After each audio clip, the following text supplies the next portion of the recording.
really enjoyed Dogman. I wanted to ask you about the challenge of having a largely nonverbal protagonist, although I did see that you performed the barks yourself. So, that had to be pretty special. But how is it having that main character not being able to, speak exposition? It's a little tricky, and the thing is, he's got a lot of people around him who talk a lot, so they tend to cover a lot of ground. The chief when he's talking to Dogman, but it was really important to retain his dogginess. We never wanted, that was a question very early. It's like, can we do this with a lead character who doesn't speak? I watched a lot of like Charlie Chaplin movies. I watched a bunch of silent comedy, and I go like, okay, expression can happen without people talking, even though that's sort of a silent movie is a different venue. But there were times when you kind of when I was writing, when I'm going like, this scene has to end because I can't go any farther without him talking, and he's not going to talk. But it's really too about retaining that a dog character, a lovable dog character, and it would drastically change if you started talking. And I also didn't really give him any Scooby Doo kind of. There's a couple, but I let him just be a dog. That was sort of the goal. One thing about DreamWorks lately that I've really been loving is that the movies have had such unique looks to them. And Dogman's very stylized. I know it's not stop motion, but there's moments where it feels like it is and it's taking inspiration. How is it finding that distinct style? I did read that Dave wanted it to be stop motion at first. So how was it like finding that middle ground? The thing is, we knew we weren't going to actually do a full stop motion thing, but then you start looking about it and you're like, what is it about the feel of stop motion that's appealing? It's like, what feels fun about that? And a lot of it is very much the feeling like you looking at something that somebody had their hands on, that somebody, and if you look at sort of Fantastic Mr. Fox, it's like you can see their fur moving because the person's hands messed up their fur and stuff like that. And there's a charm to it and a handmade quality to that. So that's what we wanted to bring is the feel of stop motion. Plus the movie is primarily animated on twos, so there's two frames for each picture instead of one frame of picture. So it makes it a little more staccato, which is like what a lot of stop motion is.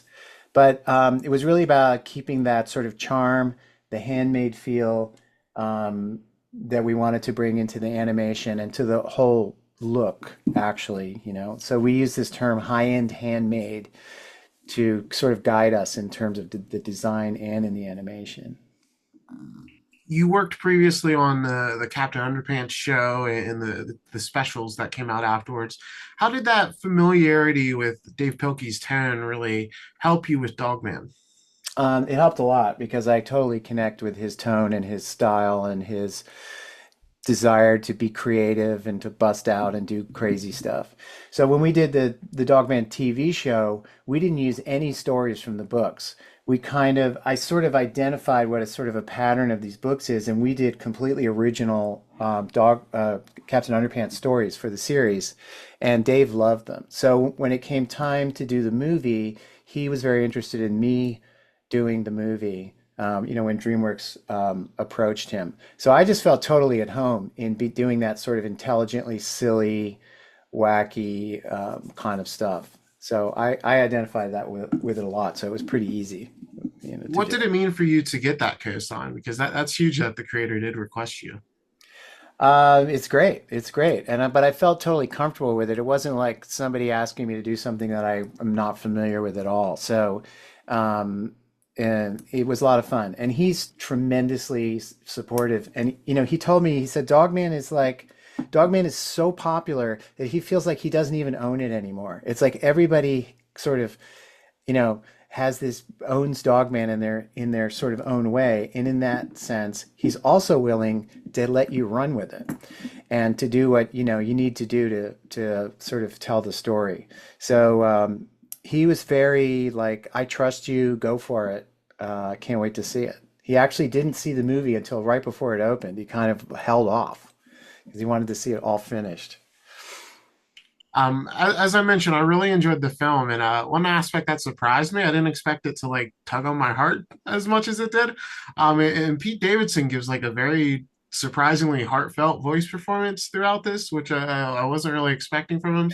How was it working with him and seeing that full range? Because it'd be so easy to just have Petey be, so evil and over the top, but he does come around. Yeah, I mean it's interesting. I mean the thing about Pete is that he has an edge to him, but he's actually a very sweet guy, and I would see that in stuff that I saw like his Bupkis show and stuff like that.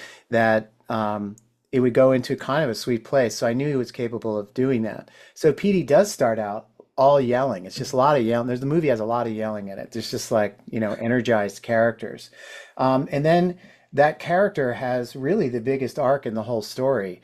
And what I find a lot of times with actors, and they're like, okay, this is a goof, and then they get to something that has some real emotional pull to it, and they're so much more interested in it. It really comes to life for them. And so the turns that he has and the sweetness that he ends up showing in the movie, he was like all in on that and loved it. And he was like, I want to do it again. Let me do it again. Let me do it again. And some of these lines we would just really kind of caress them, but he enjoyed doing that a lot, and really did a great job with it. And I spotted the two kids from Captain Underpants in the background of a scene or two. I read like there's a bunch of small appearances for them. What was your kind of your way of adding in the Easter eggs, making sure it was like a fun little bonus to spot them rather than them like just being constantly in frame? Yeah. Well, so the Georgian that's Georgian Herald, and there's the one kind of obvious one where they're sitting on a park bench, and but they do appear multiple other times. I think we just kind of gave permission to the art team. So there's Nate Ragg, who's the production designer, and Chris Zebach, who's the art director, to put stuff anywhere, signs, all this kind of stuff. There's tons of stuff on all the newspapers. And a lot of that was, sometimes it comes from a storyboard artist. Sometimes a lot of those were Chris Zebach put those things in because he designed that stuff. And it was more like a group effort that the door is open, let's load it up. And I mean, I've seen the movie 100 times. The last time I saw two things that I'd never seen before. I mean, it's packed. You know, That's what makes the home release so great. You can definitely get those rewatches in and find those little details. And oh yeah. uh, right before I I'm saw totally Dogman, looking forward to people, freeze framing and finding stuff because there's a ton of it. right before I saw Dogman, and this wasn't planned, but I had watched Country Bears, and I didn't realize you had done that as well until today. And I just was so curious. Elton John has such a funny cameo in that film. How was it working with him? Eldon was great. I mean, I came up, I went to music school and I have a whole music background. And when I did that movie, I probably knew more about music than I did about filmmaking.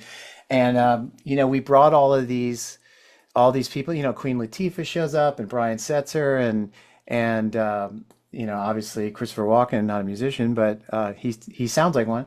Um, uh, Elton John was great. It was one day, and here's a funny thing that happened though. We're shooting in a driveway of a mansion in Beverly Hills, and we have all of these animatronic bears on the street, and I'm standing there with Elton John, and then a tour bus comes by that's usually like, oh, there's the Beverly Hills mansion, stuff like that. But the tour bus comes by, and there's four giant animatronic bears standing in the street talking to Elton John when they came by, and he just like he waved.